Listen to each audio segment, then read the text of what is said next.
Mind-blowing IPO, to be honest. It had a initial market cap of roughly $4 billion, and it's still trading way above the market cap. We focused on quality mainly, so we didn't miss any fine details. Efficiency, quality, focus on the customer needs, building a product for a long term. And I'm investing quite a lot of money on my own funds.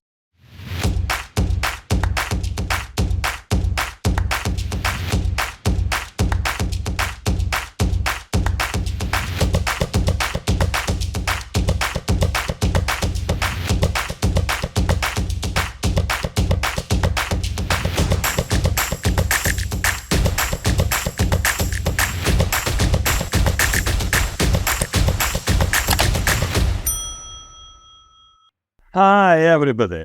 I am happy to meet you again on my podcast. And today's guest, you won't believe, but this guy was in the first hire of the Global E.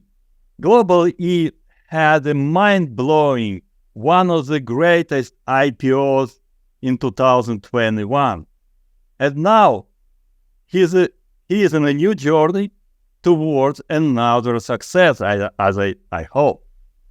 But, he will tell you his story by himself. Please meet Oleg Golynker. Hello, Oleg. Good to see you again. Hello, good to see you as well. Thanks for hosting me. Yeah, you're right. It was quite a mind-blowing IPO, to be honest. It had a initial market cap of roughly $4 billion, and it's still trading way above the market cap, which is quite unusual in the current conditions, as you probably know. So it hasn't happened overnight, obviously. I spent about 7 years in the company, from nothing to a huge, world-dominating monopoly in its, in a way, I would say. So yes, yeah. So How did you make it with your team? Well, a great question. We focused on quality mainly, so we didn't miss any fine details. As all the basically founding team said multiple times a day, retail is detail. So there was a retail business, and so we focused on every little detail. So we didn't waste any effort. We invested all our dev and all our operations and all our approach as a company, as a business, to the most annoying pains of the customers. We actually deeply researched all of them, and before implementing anything in the code, we didn't just go ahead and write zillions of lines of code like many young startups do. We focused on the quality and whatever the market actually needs. So that's how it worked, and that's how I believe it still works in the company, even though I have left a few years ago and started my new journey since then that we'll talk about in a little while. But efficiency, quality, focus on the customer needs, that's a secret sauce, I would say. Wow, amazing. So as I know, the highest valuation was about $12 billion. Yeah, that's and right. Today's it's again $6 billion. But most important, comparing to other companies, didn't get back to 4 or even less. It's in any case, you are in some 50% up with respect to IPO price. That's a real profitable business. There is an actual business model which is actually working, so no surprise. Wow, amazing. So now let's focus on your new business, because so far you have amazing experience, and how this experience you were using to create your new venture, and actually what is it all about? Well, let me start with what it's all about. Whenever you meet with friends or with your family, or just spend the time on a holiday or whatever, any social event that you may have, I'm sure you ask for photos to be sent to you, and you send your photos to your peers at the same event. And what happens then? You just struggle to get them, you struggle to relieve these memories. Meaning you share the photos on WhatsApp, on Telegram, whatever the messenger you must use, iMessage, whatever. But then it's all buried in all these chats and is fully disconnected from your own gallery, which is also a big clutter. So basically the problem that pretty much everyone who has a mobile phone and takes photos every day on every social occasion, that's something that people experience every day. And I felt it myself. My friends felt it, and everyone around me felt it. So I'm actually targeting to solve one of the biggest problems. Unlike most startups who are forced to focus on a low-hanging fruit and solving a small problem, hoping to be acquired by some big logos at some time in the future, we're not in this position. We're building a product for a long term. And I'm investing quite a lot of money on my own funds in the company as an investor. So I work in it full power as a CEO, as a CTO, as an investor, and as just the driving force of the this. chairman. Okay, and you have some team? Yeah, of course. So we have a dev team in Ukraine, and we have the product team based in London. Really top-notch team, people who have crazy records from both big tech and from startups, mainly from consumer space, consumer mobile apps specifically. So it was obviously quite challenging to acquire this team, but we did it because we have a great product, we have a great vision. And can you imagine what was your life before WhatsApp was invented in 2010s? How did you communicate with people? Yes, So, I mean, it was missing. And your life after WhatsApp has completely changed on your daily basis for your real daily communication. So this is our ambition. Trueli is here to become your tool for saving and sharing your memories in the crazy digital clutter that happens in the world. All these crazy amounts of photos and videos that are taken every day will eventually bury your memories, and they have already started to. You know, like 57,000 photos every second are taken in this life. I cannot find my photos. Even last year, it's so many photos. I don't know how to manage it. So I don't know, iPhone gives me some, I don't know, some memories based on files. But if I want to find this file by myself, actually, it's a big problem. The problem is not only finding the specific file, the problem is connecting your memory to this file. So usually you take photos in some social environment. You take it with other people around, usually. Of course, you take some photos when you are alone, working out with your dog or whatever, but most of your memories, you look at it, are in social context because you are a social creature. We are all social creatures. Yeah, right. For emotions. If I have some emotion, memory from some event, and this event went amazing, and I have a lot of emotions, I really wanna keep it in my mind. Exactly. And you want photos, you want the other points of view from the same event. That's why you're asking for photos of yourself, for example. Because you are also seeking for the social approval. You are seeking to be social. You're seeking to other points of view, other people who share the same experience with you. And there is a big, by the way, neuroscience theory behind it. Actually, social proof is part of the way your brain connects memories and encodes them in your brain. So that's natural for you as a human being. So this is based on some science, as I understand, right? Yeah, it's very interesting. Could you show how it works? Because I'm very, very much intrigued. Yeah, I'll probably just share my screen. I'll walk you through. Okay, amazing. Please. All right. Give me 1 sec.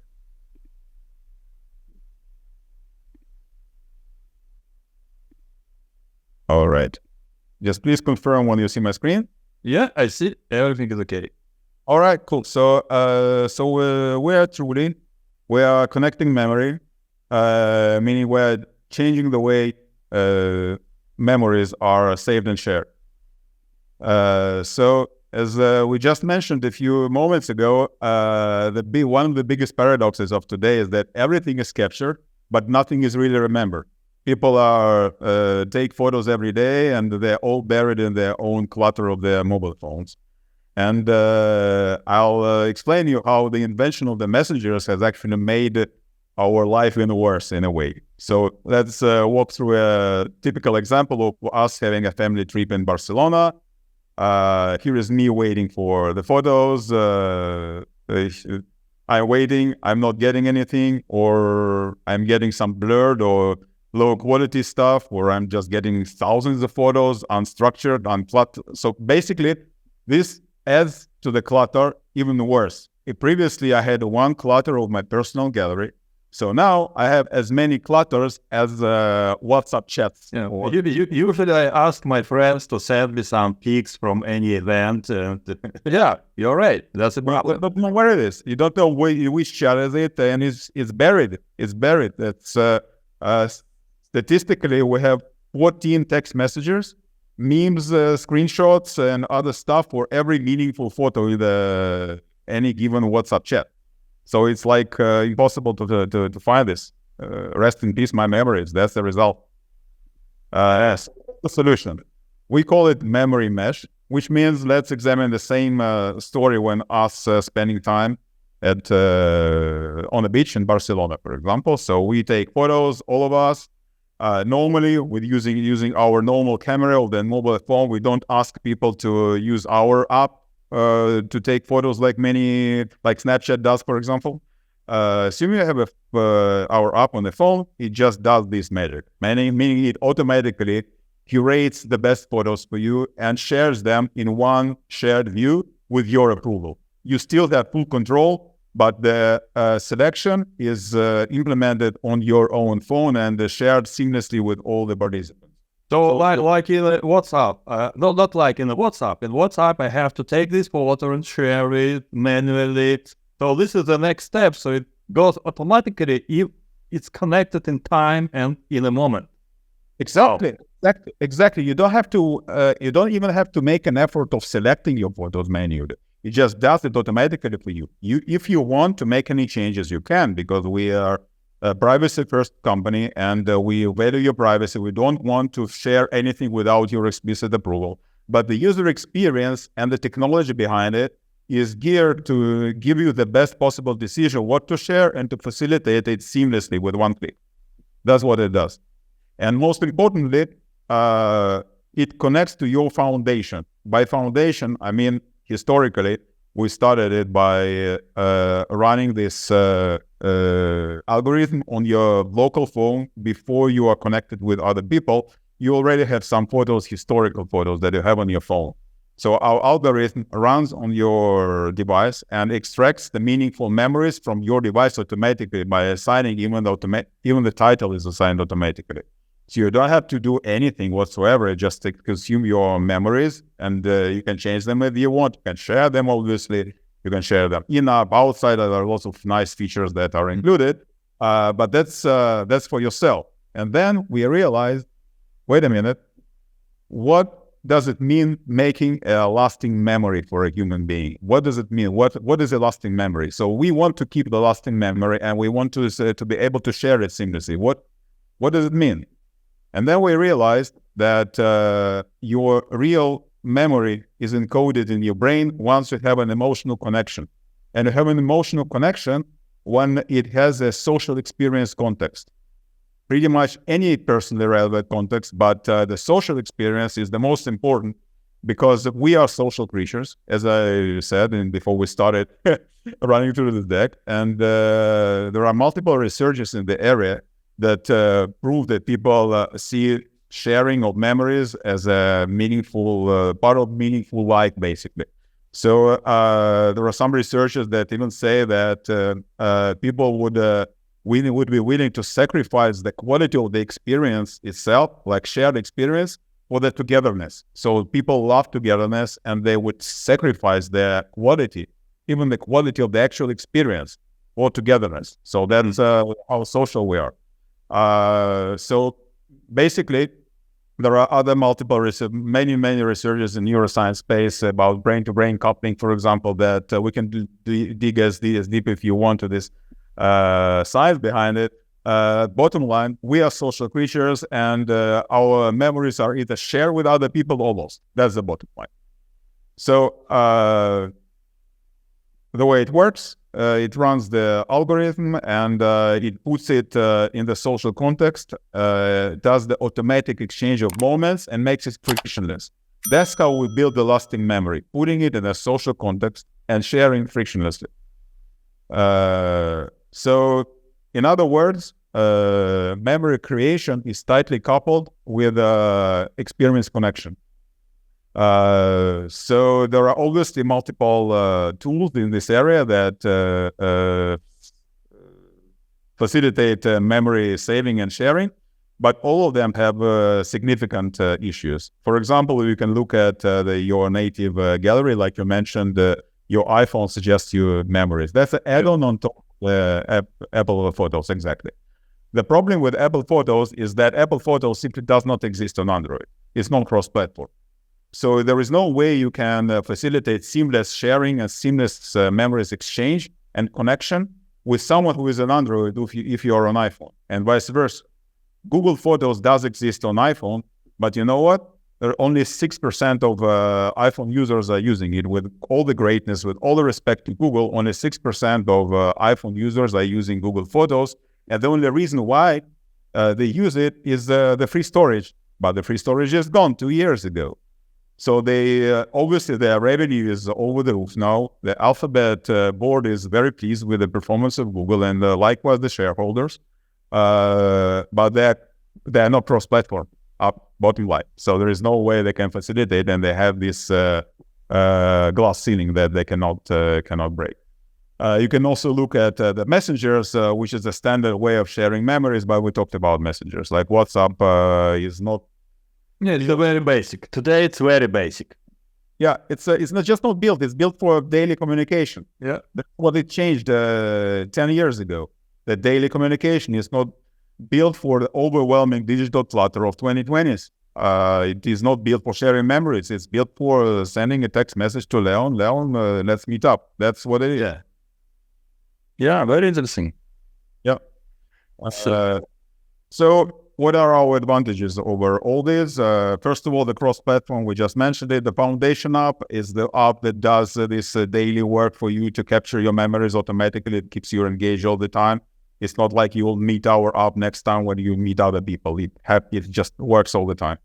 And the most importantly, we have 4 built-in network effects. If you look at the network effects theory, which distinguishes 16 different network effects, we have 4 of them already built in, and it's important to understand that network effects is not about virality, is not about distribution. Network effects is about defensibility of the business. Mm-hmm. Essentially, whenever your network grows, your defensibility grows with the network. That's the definition. So we have 4 of them. Number 1 is personal. That's the network effect of Facebook. When they invented Facebook, basically they invented for the first time the idea of joining with your real identity, not by a nickname. So when you join with the real identity, you actually pull all your in real life social network of your actual family, of your actual friends that will also want to join with their real identity because they know that you are there. Number 1. Number 2 is data. The more data we have in the system, the more users we have, the more photos we have, the better our algorithm will be able to filter out meaningless photos, highlight meaningful memories, and assign proper titles and so forth. It's very important. The more data, the better our algorithm works, and the better and the greater the gap will be from any possible competition in the future. Hub and spoke, number 3, that's the network effect, which is facilitated the crazy success of this TikTok. I hate TikTok personally, but it has an undoubted success in the market. It's called hub and spoke. Hub and spoke is essentially the hub is the algorithm which collects the content and is responsible of the distribution. Basically, spokes, the nodes in this network, they compete on the attention of the hub for distribution. That's how it will work with memory mesh in our case. People will want their photos to make it to the cover photo of the whole memory mesh for all people to consume because we're social creatures. Yeah, right. Same thing. And the last one is personal utility. That's where we're striving for. We want this to become the utility for sharing memories. And like WhatsApp is a utility for sending instant messages. So once it's done, basically, we are in a very good position from the defensibility and from the business point of view. What is the status of the development today? Yeah, so the app is available on both app stores. That's you can download it. Obviously, we have a very, very long way to go. We are investing a lot of effort in building the user experience and the technology behind it. But the app is available. You can use it anytime. I'm sure the version that you have now will be significantly improved in next month and next year and next couple of years. As I said, we're building for the long term, and sky's the limit. But the app is available. Yeah, very nice. So, what else we should know about these applications? Yeah. So I think you should know that we're living in a material world, and we are material people, which means that we perfectly understand that building a social product with such a great ambition will take time, and we don't want to be in the trap of endless fundraising and raising hundreds of millions of dollars before we build a sustainable business.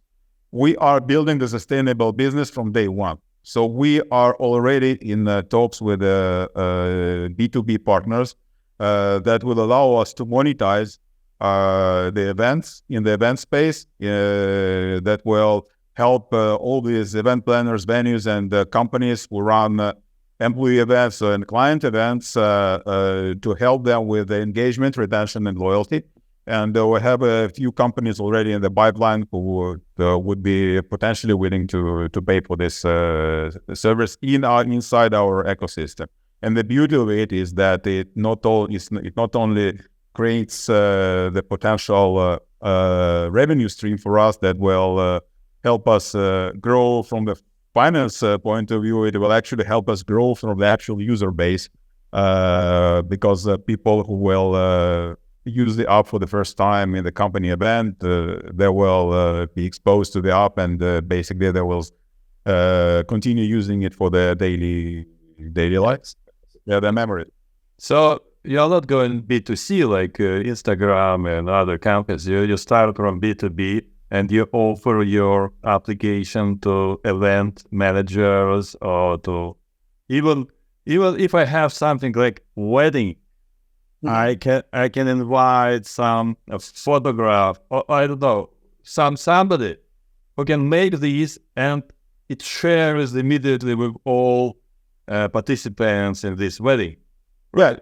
Yeah. For example, if you're an event planner or if you're a venue, you have different benefits that you can gain from this. If you're an event planner, obviously you want to provide the best possible service to the client, who is the bride and the groom, I would say, in the case of the wedding.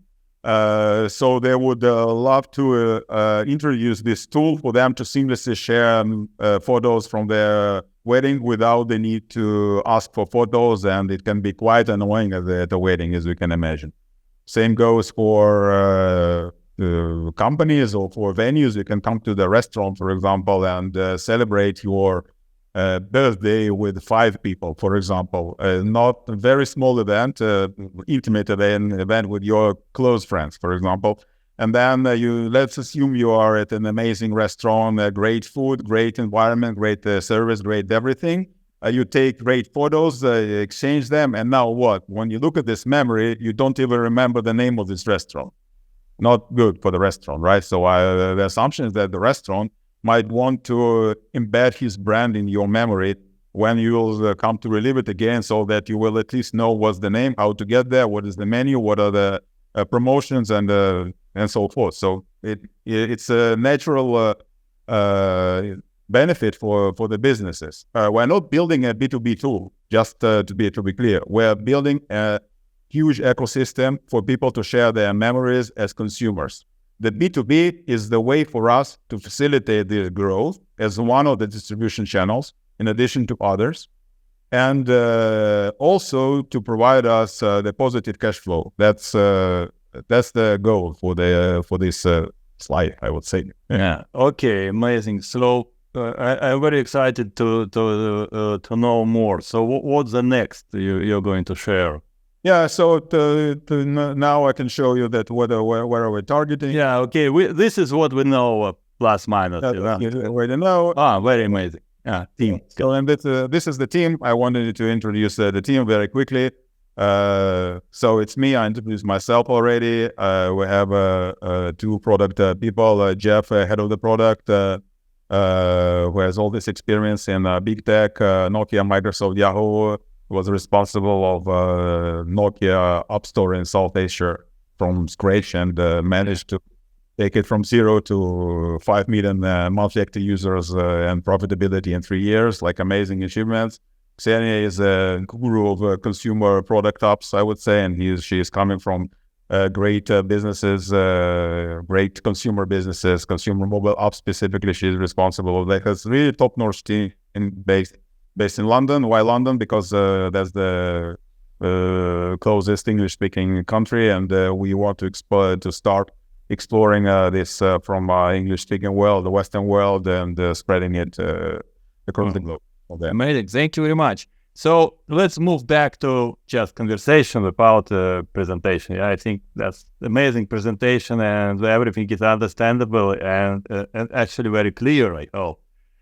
So what is your plan for 2024?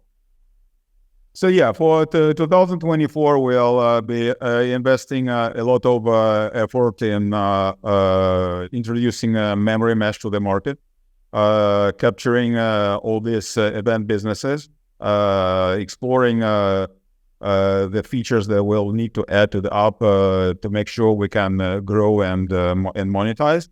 At the same time, we'll be investing a lot of effort in improving the user experience for the consumers to make it really frictionless and really usable in the best possible way.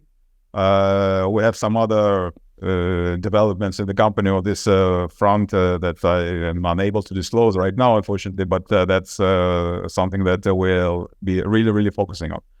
We'll be also investing a lot in improving our machine learning algorithm and the way we actually identify the best photos and create Truelis automatically in the foundation app as well. And from there, towards the end of the year, we'll be scaling the support for larger scale events like weddings and stuff. So we'll be starting. We have started actually relatively small. We started from small events, knowing that we need to grow slowly but surely. That's what my gray hair suggests. That's the right. Amazing. So, as I understand, so far you're invested in your company. At which point, at what point, you will be open for partnership with other investors to get them in? Yeah, honestly, we are already open for the right investors. It could be preferably anyone who has experience in consumer space, in AI space. In AI space, not as a hype. I mean, as an AI space, so people who know what are the challenges of creating the good AI machine learning product, and we want people who have experience in consumer space. Obviously, a combination of these two would be ideal. So basically, we are looking for the right partner to join, and then I will be more than happy to share this opportunity to join me, basically, because I'm continuing to fund this business regardless. So I know you can make it for a long time. I know. yeah, but I would definitely love someone to join if they can bring not just their money but their expertise in the market. We're building a huge product that is, I believe, here to stay for dozens of years. That will conquer the world, and we want the best possible team, the best possible investors, the best possible board. We want the best of the best. So I see here is the best possible entrepreneurial approach. You have money, you have experience, you have the great team, you have product in place. Yeah, that's amazing. This is the dream of any entrepreneur. And we also have a clear path to monetization, which is also quite uncommon, I would say. That's amazing. Oleg, thank you very much. It was an amazing meeting. Let's continue our conversation offline. For sure. And definitely, I think I would love to see how it's possible to help you in this journey, because when you start to grow, any help is very much important. Yeah. So yeah, that was much appreciated. I just tell my audience, Oleg is open for partnership, so don't waste this opportunity, right? Don't lose this opportunity to join such an amazing entrepreneur. Thank you. Thank you, Larry. It's a great time speaking to you as usual, and great stuff. Thank you, Oleg. Thank you. Bye. Bye. Bye-bye.